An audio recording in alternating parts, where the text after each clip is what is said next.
Okay, let us look at now some of the fundamental things. See here, I was telling you people that Zn0 becomes Zn plus 2 in an anode. Everybody should know that Zn0 becomes Zn plus 2 by losing electron.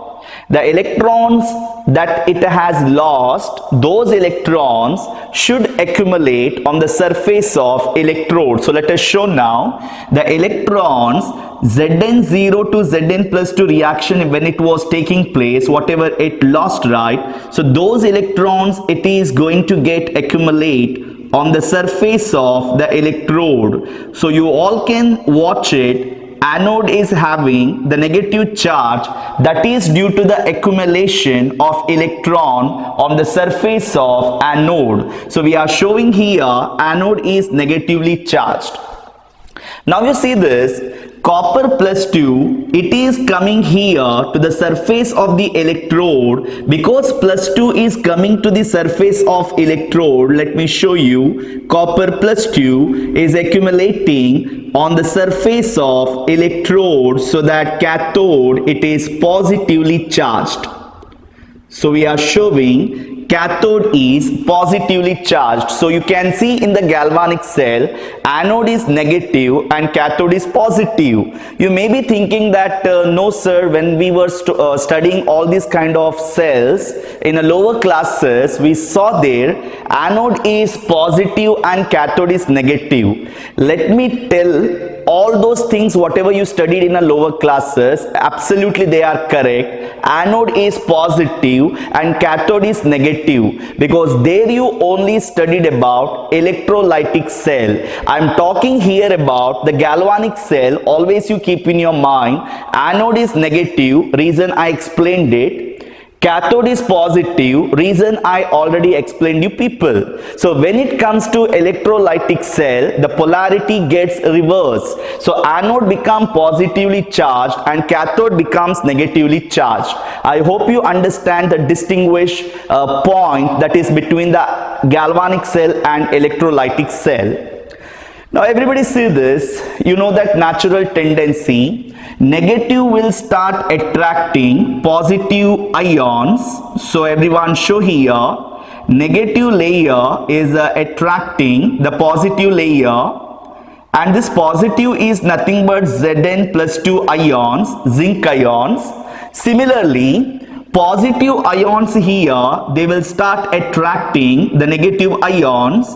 And we all know that the negative ion here is a SO4 minus 2 sulfate ions. So you can see positive layer is attracting the negative layer. Now we all can observe electrical double layer in the solid liquid interface. Let me show you electrical double layer in the solid liquid interface. Due to electrical double layer in the solid liquid interface, the potential develops. We call that potential as electrode potential. So let me tell you people the definition of electrode potential. It is the potential that develops due to electrical double layer in the solid liquid interface. Let me repeat, the potential develops due to electrical double layer in the solid liquid interface as electrode potential. So this is the definition of electrode potential. Fine. Now exactly what happened, let me tell you. Negative is here, they are the electrons ejected out, and ejected electrons moving from anode to the cathode.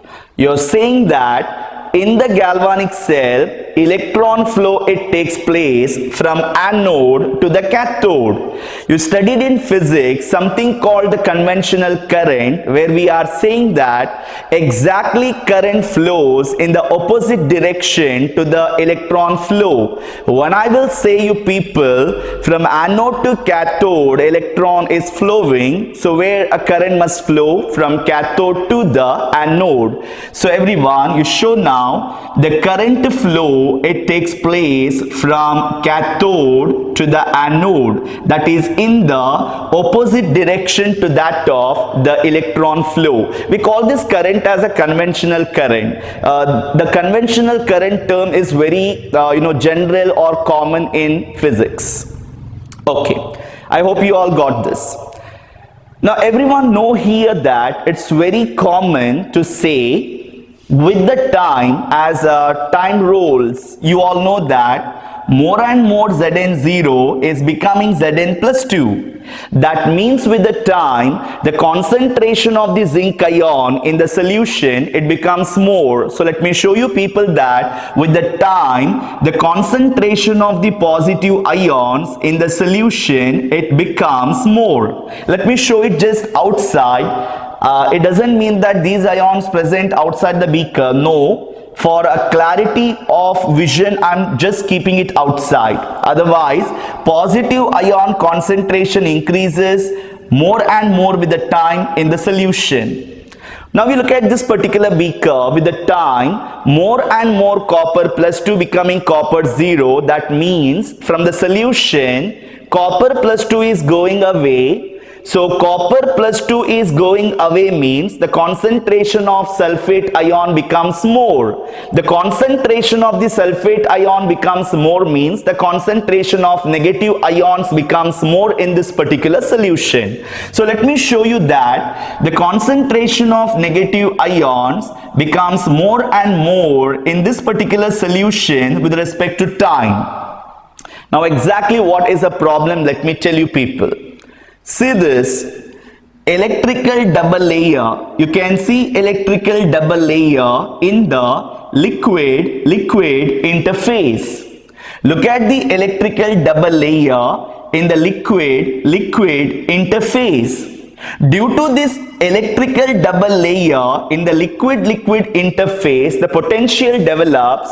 We call that potential as liquid junction potential. So I am introducing to you people here the new term liquid junction potential. It is the potential that is due to electrical double layer in the liquid interface. What exactly this liquid junction potential will do this particular electron flow or to the current flow? See this. Plus become more means this plus will not allow minus to go. Fine. Minus here becomes more means it won't allow minus to come.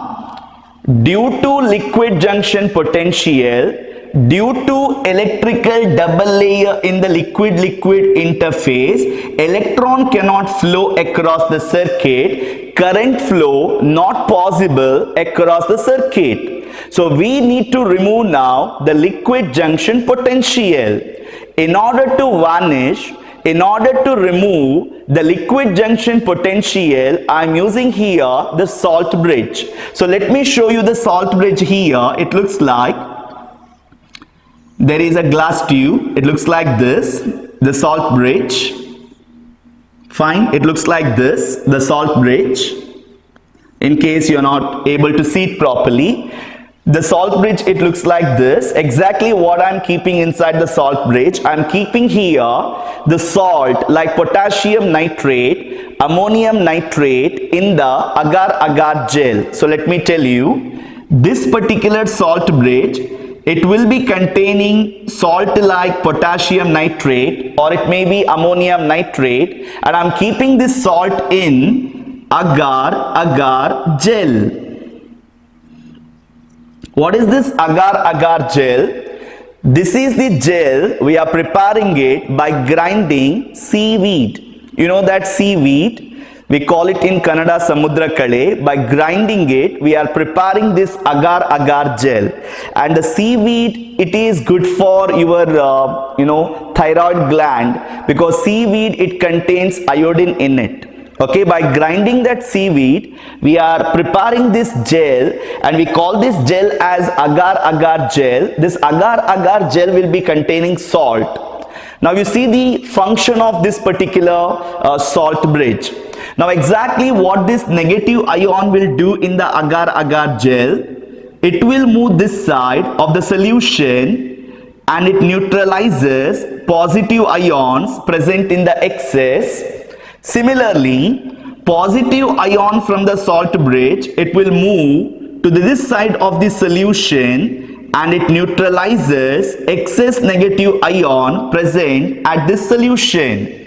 You can see here liquid junction potential becomes less. It allows now electron flow across the circuit, current flow across the circuit. So let me tell you application of the salt bridge. We are using salt bridge to remove or to reduce the liquid junction potential, which allows the current flow across the circuit, that allows electron flow across the circuit. So this is application of the salt bridge. Fine. Let me come now to the next concept. It is standard electrode potential. Let me tell you people that the symbol of electrode potential is capital E. Even in thermodynamics chapter of first year, you studied that whenever you are using the term standard, in order to symbolize it, I am showing superscript 0 to indicate the standard condition. So the standard electrode potential is E0. Fine. So in order to take the definition of the standard electrode potential, let me show you the electrode system. Let me consider this is a metal rod that is dipped in metal ion solution where its concentration should be 1 molar. Because I am talking about the standard condition, and the potential develops here that will be measured at a standard conditions. Standard conditions means the temperature 25 degrees Celsius and pressure is 1 bar.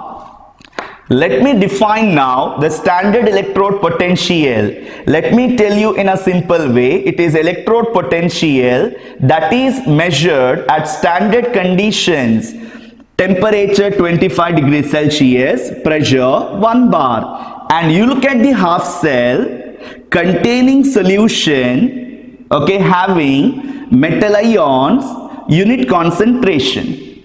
Fine. Let me repeat. Standard electrode potential is the potential which is measured at 25 degrees Celsius temperature, 1 bar pressure, and half cell containing solution having unit concentration. So it will become the definition of the standard electrode potential. Let me repeat. It is the potential that is measured at 25 degrees Celsius temperature, 1 bar pressure, and the half cell containing solution having unit concentration.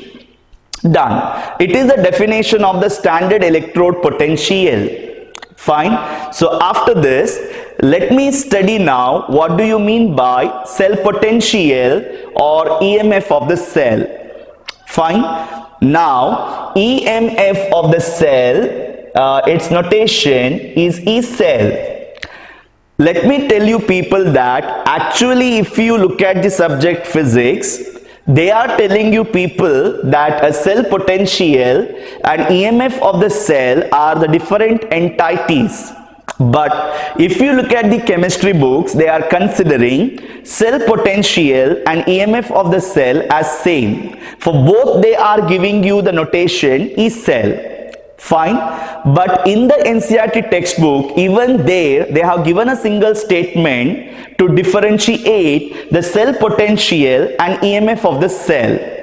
Fine. So let me tell you what exactly there is a difference between the cell potential and EMF of the cell.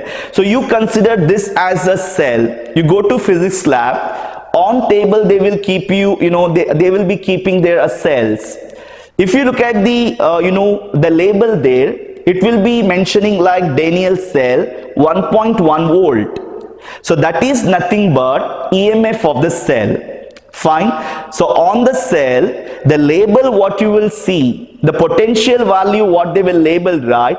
it is EMF of the cell. Let me tell you, it is the potential when current is not drawn through the cell. Got it? It is EMF of the cell means potential when no current drawn through the cell. Now what you do is, to this cell you just make a connections, you apply one bulb here, place one bulb here, and you make this bulb glow. Now whatever potential you will measure, right, for this cell, it will become cell potential. Cell potential is the potential when current drawn through the cell. Got it? It is the exact difference between the cell potential and EMF of the cell. There is a cell kept on a table showing Daniel cell 1.1 volt, means they are talking about EMF of the cell when current is not drawn through the cell. Now what you do is, you apply some circuit to this particular cell and you just see that you are drawing current through the cell. Now if you measure the potential of the cell, it will be less than 1.1 volt. Now less than 1.1, what you read, right, that is called the cell potential. It is a potential when current drawn through the cell. So this is a very small difference between the cell potential and EMF of the cell. But whenever we are talking about numericals, theories, and most of the sites, they will just intermix the terms of the cell potential and EMF of the cell. Fine. So let me go ahead now. So everyone show it. Cell potential is defined as,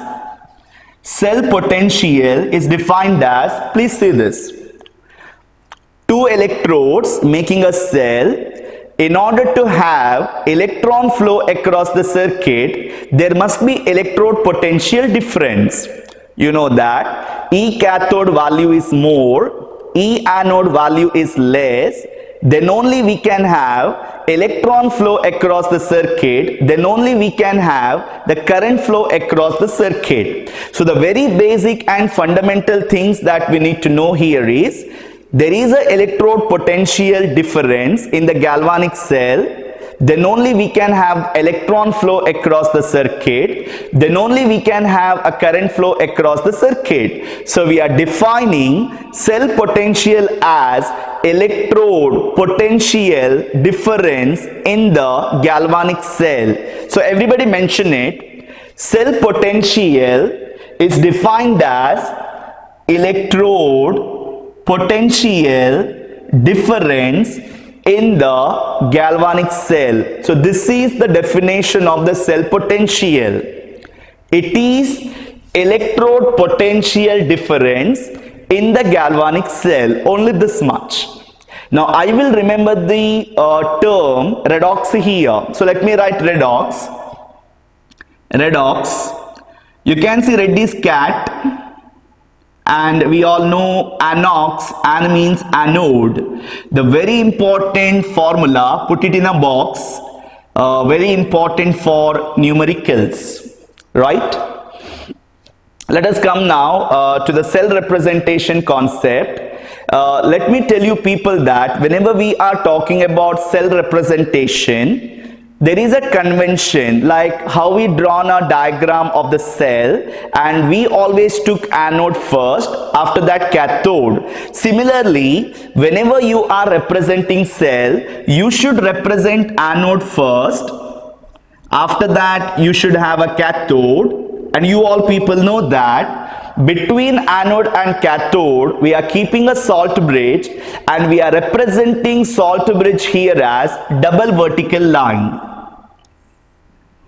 Anode, cathode, double vertical line, it indicates the salt bridge. Let me take one example, Daniel cell representation. So everyone write Daniel cell representation. I told you people that Daniel is my cousin.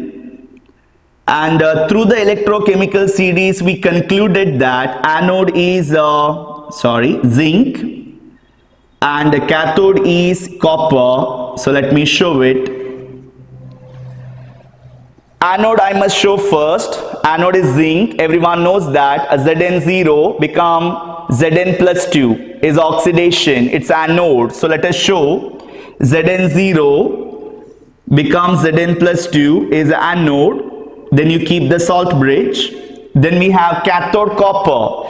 You know that copper plus 2 become copper 0 is reduction. So let us show copper plus 2 become copper 0 is reduction. Let us make it perfect. Zn is rod in the solid state, zinc ions present in the aqueous medium, copper ions present in the aqueous medium, and copper rod is solid. Done up till here.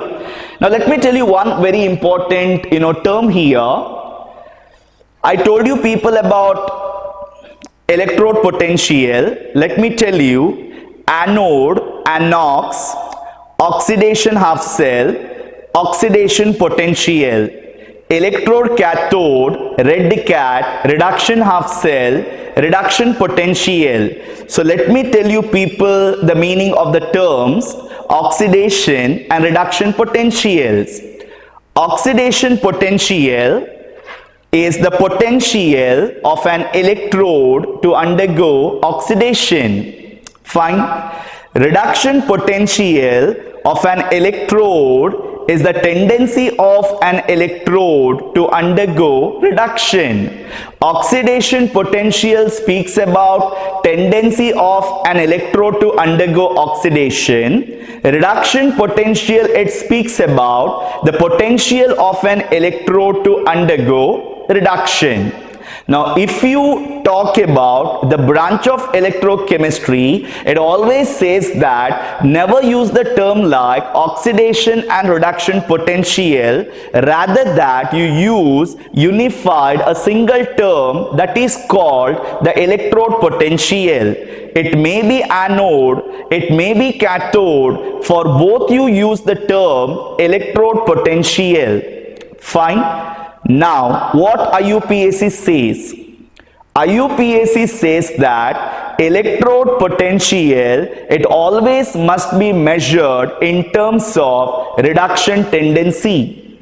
You make a point, the very important point I'm making now, electrode potential must be measured in terms of reduction tendency according to the IUPAC convention. Fine. Let me tell you the meaning. You consider this as one electrode, this as another electrode.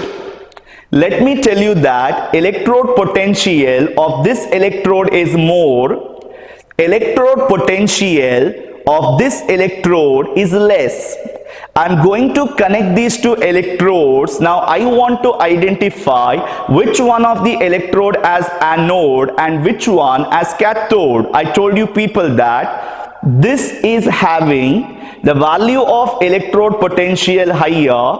This is having the value of electrode potential lower. When I'm saying you people that the electrode potential high, reduction potential high, reduction potential high, it undergoes reduction, red cat, this is cathode.